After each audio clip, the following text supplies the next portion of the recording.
በረጅም ዘመናት ታሪኳ የራሷ የባህር በርና ጠንካራ የባህር ኃይል የነበራት የባህር ላይ የንግድ መስመሮችንም በበላይነት ስትቆጣጠር የነበረች የታሪክና የስልጣኔ ባለቤት ናት። ኢትዮጵያም በተለይ ደግሞ በምስራቅ አፍሪካ የታሪክና የስልጣኔ ማዕከል እንደመሆኗ መጠን ከቀይ ባህር ጋር ያላት ቁርኝት ትናንት የተጀመረ ሳይሆን የሺህ ዓመታት ዘመን ተሻጋሪ ታሪክ ያለው ነው።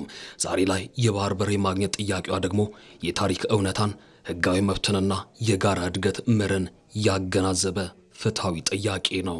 ቀጥተኛ የቀይ ባህር ተጋሪ ለመሆን የምታነሳቸው አመክንዮዎች አሉ። አንድ የታሪክ አመክንዮ ነው።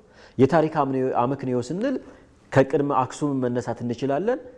በተለይ ከአክሱም ጊዜ ተነስተን መካከለኛው ዘመንን ካየን ከዚያ ደግሞ አልፎ ደግሞ በንጉሱ ዘመን በተለይ ከ1952 እስከ 1991 በፈረንጆቹ አቆጣጠር ኢትዮጵያ የቀይ ባህር ተጋሪ ነበረች። ሁለተኛው አመክንዮ የህግ አመክንዮ ነው። በህግ አመክንዮም ኢትዮጵያ የባህር በር ሉዓላዊ የሆነ ባህር በር ይገባታል፣ ታሪካዊ መብት አላት የሚል የታሪካዊ መብትነት አመክንዮ አለ። ኢትዮጵያ በአፍሪካ ቀንድ የምትጫወተው የደህንነትና የሰላም ማስከበር ሚና ከፍተኛ እንደሆነ ታሪክ የሚመሰክረው ነው።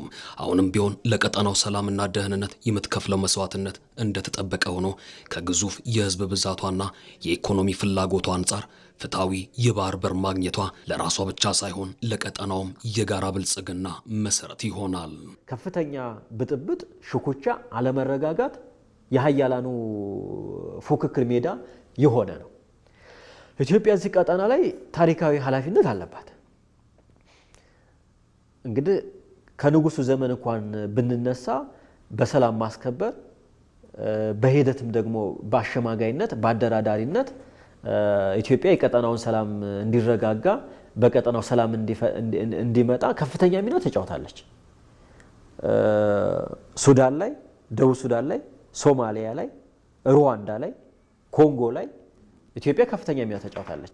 በቆዳ ስፋት ትልቅ የሚባል ሀገር ነው። ከዛ ባለፈ ቀጠናውን የማስተሳሰር ኢኒሼቲቭ ወስዶ እየተንቀሳቀሰ ያለው ኢትዮጵያ የሚባል ሀገር ነው። የባህር በር መኖር ሀገርን ከጥቃት የመከላከል ወይም የደህንነት ስጋትን የማስወገድ ጉዳይ ብቻ አይደለም። ይልቁንም ኢትዮጵያ በምስራቅ አፍሪካና በዓለም አቀፍ ደረጃ ያላትን የፖለቲካና የኢኮኖሚ ተጽዕኖ የመፍጠር አቅም የሚያረጋግጥ ዋና መሳሪያ ነው። ቀይ ባህር ለዓለም አቀፍ ንግድና የባህር ትራንስፖርት ያለው ስትራቴጂካዊ ስፍራ ከፍተኛ ነው። ኢትዮጵያ በዚህ የውሃ አካል ላይ የምታደርገው እንቅስቃሴ የውስጥና የውጭ ደህንነት ችግሮች መውጫ መንገድ ከመሆን አልፎም የቀጠናው መሪና ሀያል ሀገር መሆኗን የምታስመሰክርበት ቁልፍ መድረክ ነው።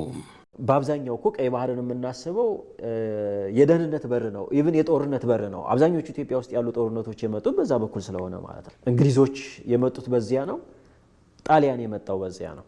አሁን ላይ ግን ያለው ቅኝት ቀይ ባህር ለኢትዮጵያ የብሔራዊ ደህንነት ስጋት ወይም ደግሞ የጦርነት በር ሳይሆን መሆን ያለበት ኢትዮጵያ ሀያል የምትሆንበት በር መሆን አለበት። የኢትዮጵያ የሀያልነት ምንጭ ኢትዮጵያን ወደ ሀያልነት የሚወስዱ የውሃ አካላት አድርገህ ቃኝተህ በዛ ልክ የማትሄድ ከሆነ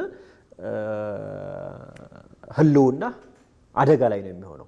ሁለቱ የውሃ አካላት ደህንነት ተነጥለው የሚታዩ ሳይሆን የአፍሪካ ቀንድንና የአባይ ተፋሰስ ቀጠናን በጂኦፖለቲካዊ ኢኮኖሚያዊና ወታደራዊ አቅም በስፋት የሚያስተሳስሩ ዋና ዋና ምሰሶች ናቸው።